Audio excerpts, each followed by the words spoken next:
বলেন, মা কানা মুহাম্মাদুন আবা আহাদিম মির রিজালিকুম ওয়ালাকির রাসূলুল্লাহি ওয়া খাতামান নাবিয়্যিন ওয়া কানাল্লাহু বিকুল্লি শাইইন আলিমা। ইন্নাল্লাহা ওয়া মালাইকাতাহু ইউসাল্লুনা আলান নবী ইয়া আইয়ুহাল্লাযীনা আমানু সাল্লু আলাইহি ওয়া সাল্লিমু তাসলিমা। কখন নবীজি, আমি নিজে আল্লাহ তাআলা নবীকে ডেকে বলতেছেন, হে মুহাম্মদ, আমি নিজে তোমার উপরে দুরূদ পড়তেছি, ফেরেশতারাও তোমার উপরে দুরূদ পড়ে। ফেরেশতারাও আল্লাহ তাআলা ফেরেশতাদেরকে বলেন, ও ফেরেশতারা, ইন্নাল্লাহা ওয়া মালাইকাতাহু, নিশ্চয়ই আমি নবীর উপরে দুরূদ পড়ি, তোমরা ফেরেশতারা যারা আছো তারাও নবীর উপরে দুরূদ পড়ো। যারা ও যত উম্মত আছে সমস্ত উম্মত যদি নবীর উপরে প্রত্যেক দিন এরকম ভাবে যদি রেগুলার যদি দুরূদ পড়তে থাকে, কাল কিয়ামতের ময়দানে এই দুরূদের উসিলায় আল্লাহ নবী এই উম্মতকে শাফায়াত করে জান্নাতে নিয়ে যাবেন। এজন্য প্রত্যেক দিন দুরূদ পড়া, কিছু আমল করার চেষ্টা করা। প্রত্যেক দিন সকাল সন্ধ্যা কমসে কম 100 বার করে দুরূদ পড়ার চেষ্টা করা। দুরূদ, ছোট্ট দুরূদ, সাল্লাল্লাহু আলা মুহাম্মদ, সাল্লাল্লাহু আলা মুহাম্মদ, এতটুকু পড়লেই যথেষ্ট। এজন্য প্রত্যেক দিন এই দুরূদগুলা পড়বেন। প্রত্যেক দিন লা ইলাহা ইল্লাল্লাহ, লা ইলাহা ইল্লাল্লাহ এই জিকিরগুলা করবেন। ইস্তিগফার, আস্তাগফিরুল্লাহ, আস্তাগফিরুল্লাহ 100 বার নিম্নে পড়বেন। এই দুরূদগুলা, ইস্তিগফার, দুরূদ, এই জিকিরগুলা বেশি বেশি যদি করতে পারেন, তাহলে আল্লাহর সাথে বান্দার সম্পর্ক মধুর হয়ে যাবে। আল্লাহর সাথে বান্দার সম্পর্ক মধুর হয়। যেন বলে, আমলে আউলিয়া বে আমলে দেউলিয়া। আমলগুলা সুন্দর হওয়া চাই। আমল যদি সুন্দর না হয়, তাহলে আমরা মুখে বলতেছি একটা, অন্তর কাজে করতেছি আরেকটা, এরকম করলে হবে না। এই যে এখন বুটের, এখন স্বৈরাচার লোক চলে গেছে, এখন অনেক দলের লোকেরা, তারা টুপি, দাড়ি, পাঞ্জাবি সবই আছে, ইসলামিক দল তারা নামও দিছে, অথচ এখন তারা কি করতেছে, ইসলামিক ভাবে নাম দিছে। কিন্তু এই যে পূজা গেল 2 দিন আগে, এই পূজার মধ্যে ইসলামিক দল করে, টুপি মাথায় দিয়া, পাঞ্জাবি গায়ে দিয়া, দাড়ি এরকম লম্বা লম্বা দিয়া, তারা বলে যে আমরা ইসলামিক দল করি, অমুক মার্কায় আমাদেরকে ভোট দিবেন। বাস ওইখানে গিয়ে হিন্দুদেরকে খুশি করার জন্য তাদের সামনে গিয়ে গীতা পাঠ করতেছে। নাউজুবিল্লাহ, গীতা পাঠ করে। এটা কেমন মুসলমান?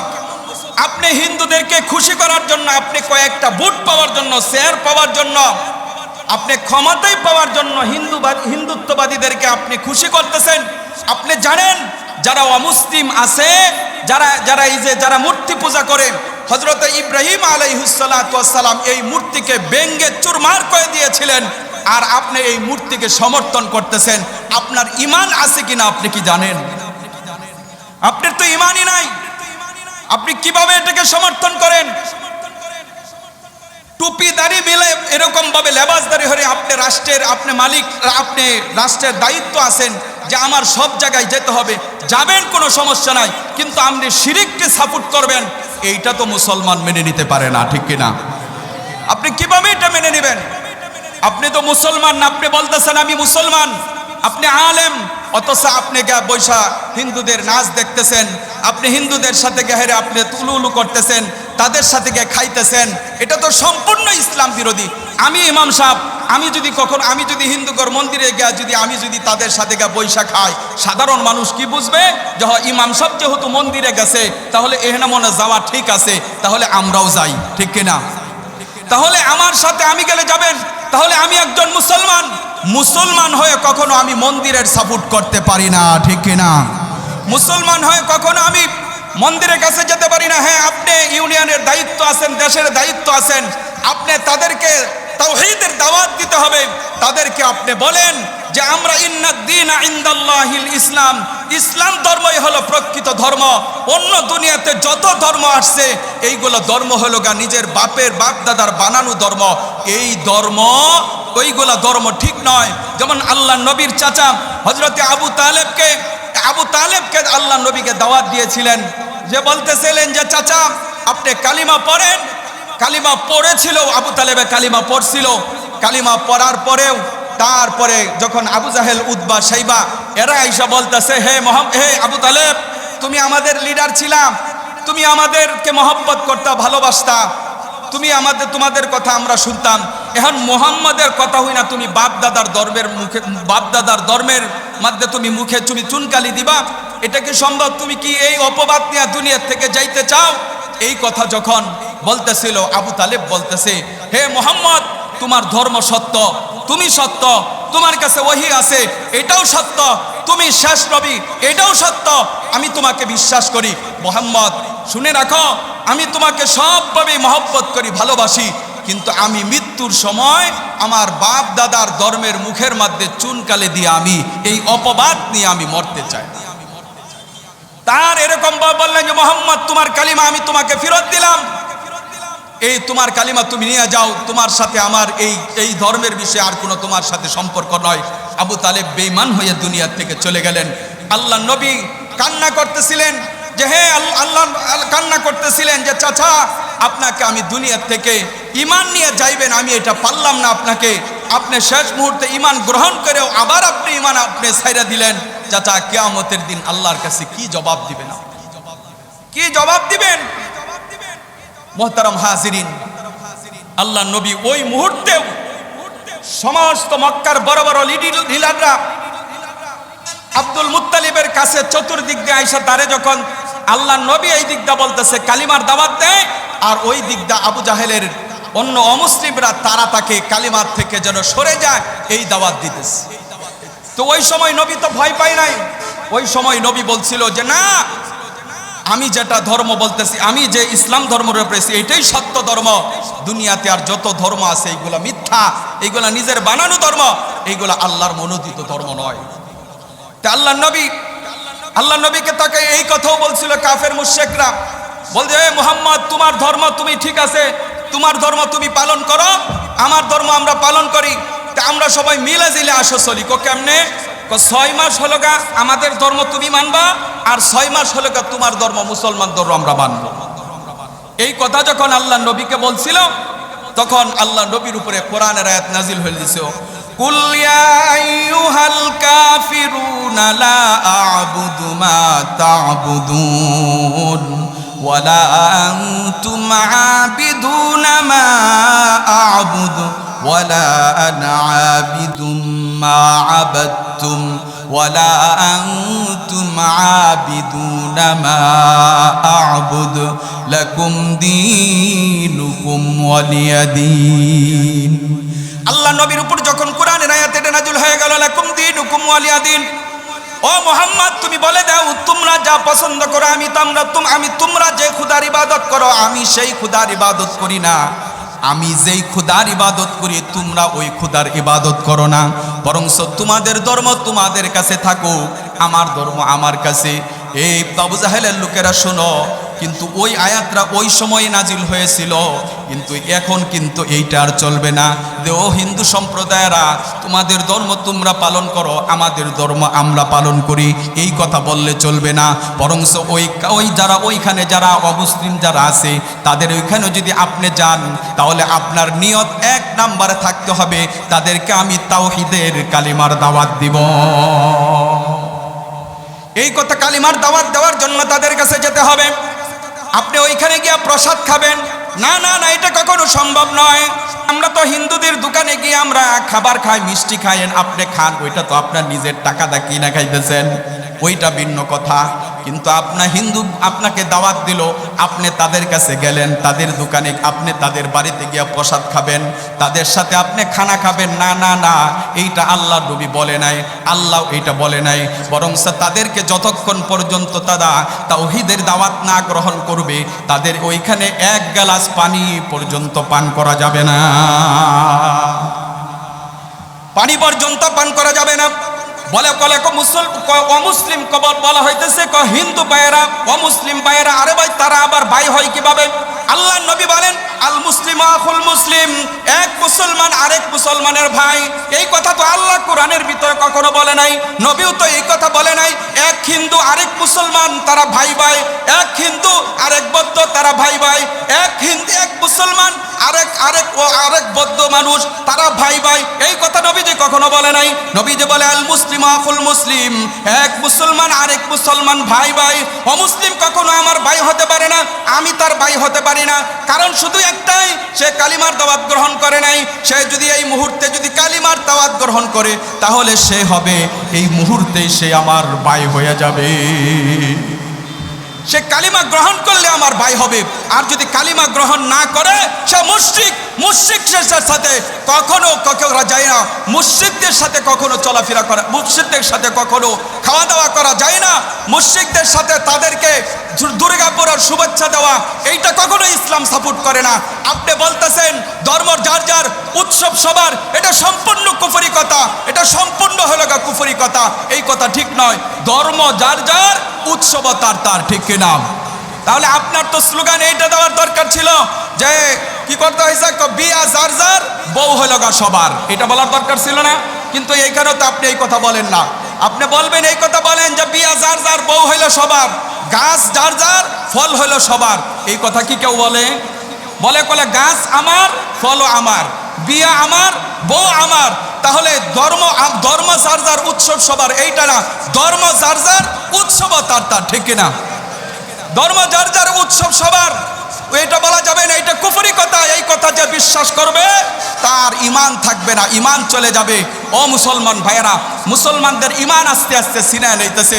ও মুসলমান, যারা অমুসলিম যারা আছে, এই যে গত কয়েকদিন আগে আমি নিজেও খাগড়াছড়ি গিয়েছিলাম, আজকে মুসলমানদের ঈমানকে ছেড়ে নিতেছে। এক ব্যক্তি যে গত কয়েকদিন আগে আমাদের গুনবী সাহেব, উনি একটা ঘটনা শুনাইলেন যে একজন অমুসলিম ব্যক্তি,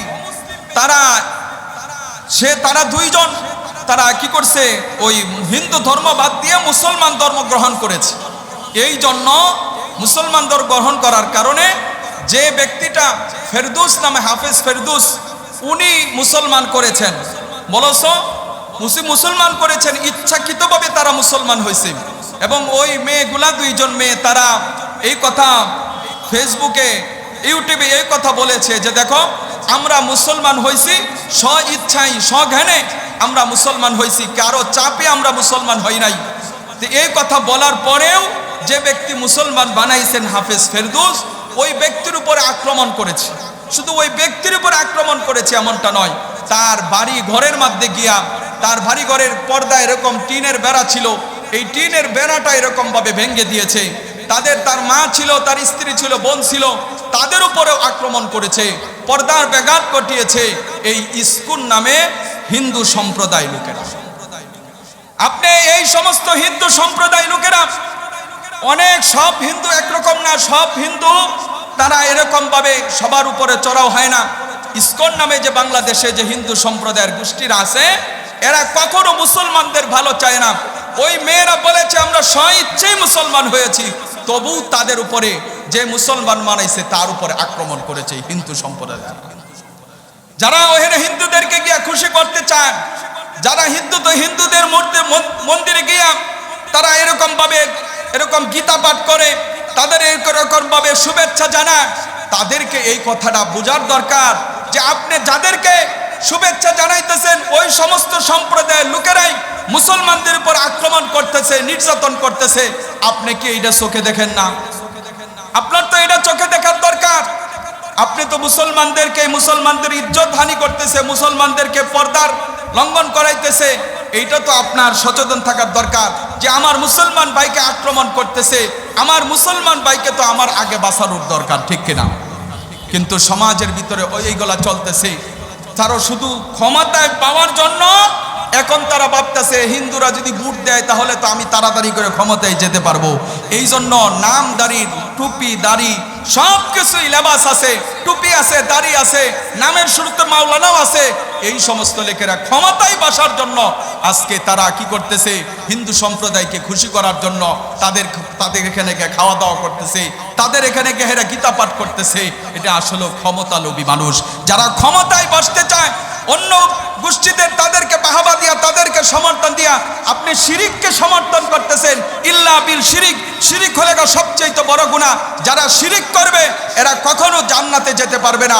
বলা হয়েছে কেউ যদি গালি দেয়, কেউ যদি চুরি করে, বদমাশি করে, বাটপারি করে, ছিনতাই করে, মুনাফিকি করে, এই সমস্ত লোকেরা আল্লাহ তাআলা মাফ করতেও পারে, নাও করতে পারে, অথবা শাস্তি দিয়া তারপর আল্লাহ পাক তাদেরকে জান্নাত দিবেন। কিন্তু যারা শিরিক করে এরা কখনো যদি তওবা ছাড়া যদি মারা যায়, তারা কখনো জান্নাতে যেতে পারবে না। কি বলেন, জান্নাতে যেতে পারবে? যারা মূর্তি পূজা করে এরা কখনো জান্নাতে যেতে পারবে? জান্নাতে যেতে পারবে না। তাহলে আপনি যে আপনি শুভেচ্ছা দিতেছেন, বলতেছেন যে দুর্গাপূজার শুভেচ্ছা, আপনি মুসলমান হইয়া শুভেচ্ছা মানে কি? আপনার কাজটাকে আমি সমর্থন করলাম, আপনি কাজটা ভালোভাবে করেন। তাহলে শিরিক করতেছে, আপনি এটা শিরিক করাটা আপনি বলতেছেন ভালোভাবে শিরিক করো, আমরা তোমাগর সাথে আছি। এর মানে আপনি কেমন মুসলমান? আপনার তো ইমানই নাই, আপনার তো ইমানই নাই। এই জন্য মুসলমান ইমান হার বলে। আমি খাগড়াছড়ি 2016 সালে 2012 সালে একবার জামাতে গেছিলাম, চট্টগ্রাম খাগড়াছড়ি। ওইখানে যাওয়ার পরে মসজিদের ইমাম, আমরা জুমার নামাজ পড়তেছিলাম, মসজিদের ইমাম উনি আলোচনা করতেছেন ঈসা নবীর সম্পর্কে। তো এখন আমরা আলোচনা শুনতেছি, আমাদের সাথে যিনি আমির সাহেব ছিলেন, উনি কি মাশহুর আমির সাহেব ছিলেন, উনি ওনার কথার মানে গতি, ওনার কথা শুই না, উনি বুঝতে পারতেছেন, উনি আমাদেরকে বলতেছেন যে ইমাম সাহেব মনে হয় মুসলমান না। তা আমরা অবাক হয়ে গেলাম, জুমার নামাজ পড়তেছি, ইমাম সাহেব আলোচনা করতেছি, এটা আপনি কেমন কথা করবো, মনে হয় ইমাম সাহেব খ্রিস্টান হয়ে গেছে। তো এখন আমরা তারপর এই মুহূর্তে জুমার নামাজে তো আর কিছু বলা যাইতেছে না।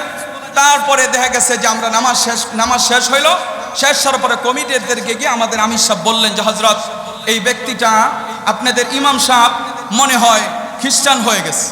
সভাপতি সেক্রেটারি তারা খেপে গেল, বলতেছে আপনারা দূর থেকে আসছেন, আপনারা জামাতে আসছেন, আপনি কি বলেন? আমাদের ইমাম সাহেব তো অনেক দিন ধরে এখানে ইমামতি করে, উনি এবার খ্রিস্টান হবে কিভাবে? উনি তো মুসলমান। ওনার কথা অনুযায়ী সন্দেহ হইতেছে যে উনি খ্রিস্টান। তো এখন যারা নতুন করে খ্রিস্টান হয়, হিন্দু যারা মুসলমান থেকে খ্রিস্টান হয়, তাদের এরকম ভাবে বাম পায়ের উরুর নিচে এরকম ভাবে তাদেরকে সিল দেওয়া হয়, এরকম ভাবে সিল মাইরা দেয়। তো এখন বলা হইতেছে এটা করেন, এটাকে চেক করা হোক। তারপর একজন ডাক্তার আনা হলো, ডাক্তার এনে তারপর তার কাপড় সরাইয়া চেক করলো যে ঠিকই দেখা যায় এখানে তাদের ওই যে খ্রিস্টানদের যে সিল, এই সিলটা তার মাঝে আছে। এখন তো পরিষ্কার হয়ে গেল।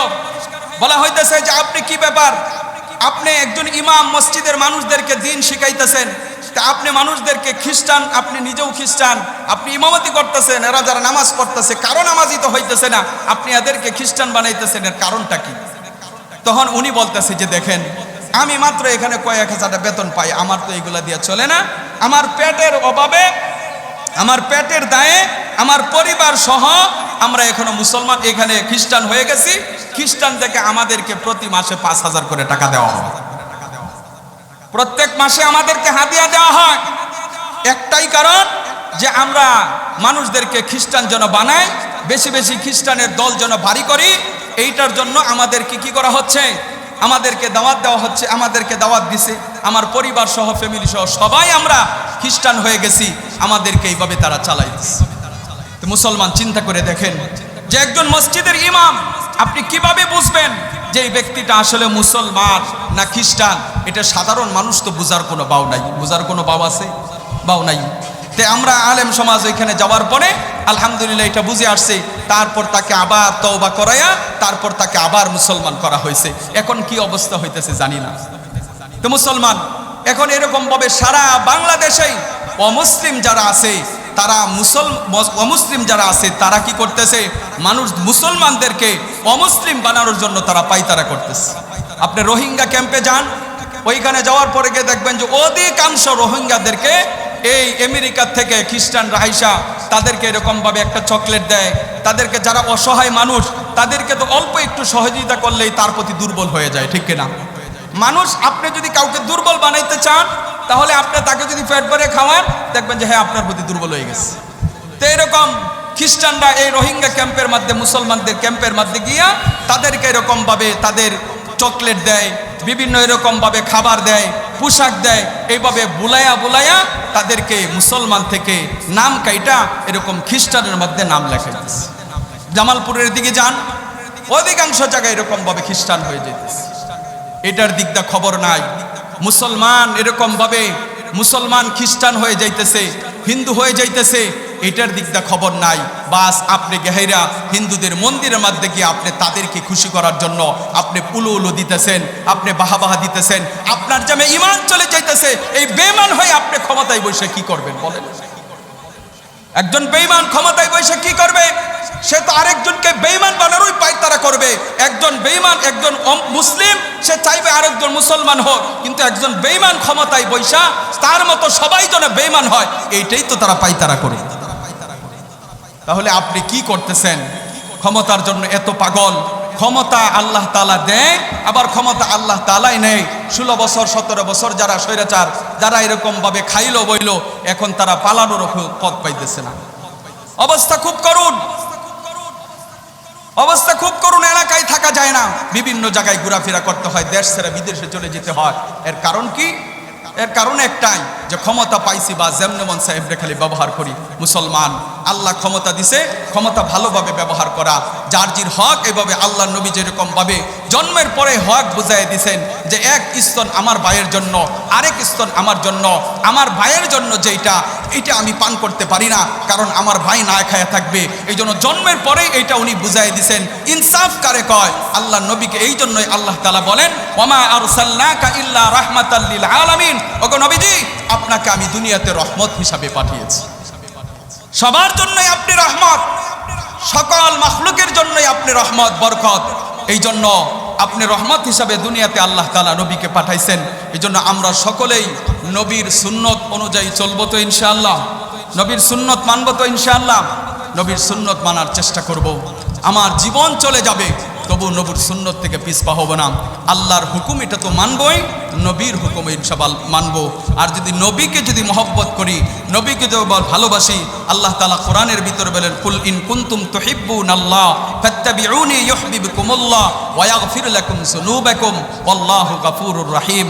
ওগো উম্মতেরা, আল্লাহ তাআলা বলেন, তোমরা যদি কি করতে, আল্লাহ নবী বলতেছেন যে তোমরা যদি আমি আল্লাহকে যদি পেতে চাও, আল্লাহ বলেন যদি আমি আল্লাহকে তোমরা পেতে চাও, তাহলে তোমরা নবীর ইত্তেবা করো, নবীকে অনুসরণ করো। নবী যা যা বলছে তা তা মানো। নামাজের কথা আল্লাহ বলছেন, ওয়া আকিমুস সালাত, তোমরা নামাজ কায়েম করো, যাকাত আদায় করো। নামাজের কথা আল্লাহ তাআলা বলছেন, কিন্তু কিভাবে নামাজ আদায় করতে হবে এটা কি আল্লাহ বলছে? রুকু কেমনে দিতে হবে এটা কি আল্লাহ বলছে? সিজদা কেমনে দিতে হবে এটা কি আল্লাহ বলছে? এটা নবী আমাদেরকে শিখিয়ে গেছেন। নবী এই জন্য আমাদেরকে তরিকা বাতলায় দিছেন যে এইভাবে রুকু দিবা, এইভাবে সিজদা দিবা, এইভাবে সিজদাটা দিলেই আল্লাহর সাথে তোমার সম্পর্ক হবে। আল্লাহর সাথে যদি তোমার সম্পর্ক হয়ে যায়, আল্লাহ যদি তোমার প্রতি খুশি হয়ে যায়, তুমিও যদি আল্লাহর প্রতি খুশি হয়ে যায়, মরবা সোজা ঈমান নিয়ে মরবা, সোজা জান্নাতে চলে যাবে। এই জন্য আমাদের সকলেই নবীর ইত্তেবা করতে হবে, নবীকে মহব্বত করতে হবে, ভালোবাসতে হবে। শিরিকের ধারে কাছেও যাওয়া যাবে না। যারা শিরিক করে তাদেরকেও বলতে হবে যে না, শিরিক করবা না, শিরিকের ধারে কাছেও যাইবা না। আল্লাহ শিরিক কখনো ক্ষমা করবে না, তওবা ছাড়া কখনো জান্নাতে যেতে পারবে না। এই জন্য শিরিক করব না আমরা। যে শিরিক করে এটাকে সমর্থন করব না, তাকে ফিরানোর চেষ্টা করব। আল্লাহ তাআলা আমাদের সকলকে যেই কথাগুলো আমাকে আল্লাহ তাআলা বলাইলেন এবং আপনাদেরকে শুনাইলেন, সকলকে আমল করার জন্য তৌফিক দান করে বলেন আমিন।